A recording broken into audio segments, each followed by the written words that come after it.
wala pong batas na nagsasabi na ang Vice President walang karapatan pumula. Tignan nyo nga si Lenny. Inappoint pa nga siya as member of the cabinet. Nagpupunta pa sa abroad at tinitira si Presidente Duterte dahil sa kanyang extralegal killings daw. Mali yun dahil habang siya'y kalihim, siya'y alter ego ng Presidente at hindi dapat nagwakwak sa Presidente. Pero nung siya'y umalis, wala pong hadlang. Walang kahitong hadlang kung kahit ano pang kritisismo na ibato niya kay Presidente Duterte.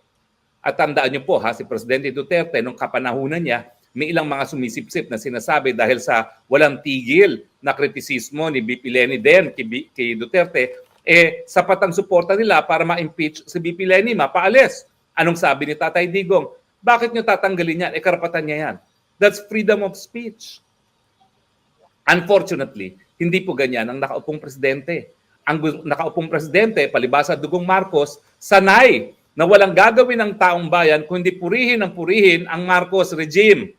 Gaya ng sa pilitan nila tayong pinakanta ng may bagong buhay, may bago ng buhay. Ay nako, ang gusto lang nila papuri. Maski sila nung mga panahon na yon ay pumapatay, nangungurakot at nagpapayaman lamang sa kanilang pwesto na nauulit sa kasaysayan ng Pilipinas. Di ba po?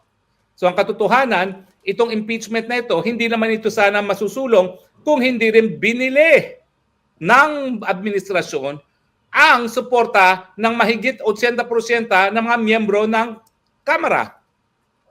Huwag nating kakalimutan yung sinabi ni Toby Tiangco. Yan pong Toby Tiangco, matinupong kongresista yan. Mayaman na po yan, hindi na kinakailangan magpayaman sa gobyerno. Anong sabi niya? Talaga namang hindi nabasa ng mga kongresista kung ano yung nakasaad sa impeachment complaint na yan.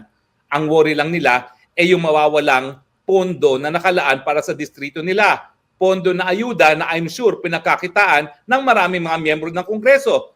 Mabuti sana kung nakarating buong buo yung mga ayuda na yan sa taong bayan, pero sigurado po ako, hindi yan nakarating dahil binulsa nila. Kung 5,000 ang ibibigay, 1,000 o 2,000 at sa kanila na yung 3,000. Yan pong dahilan kung bakit 80% ang lumagda sa impeachment complaint.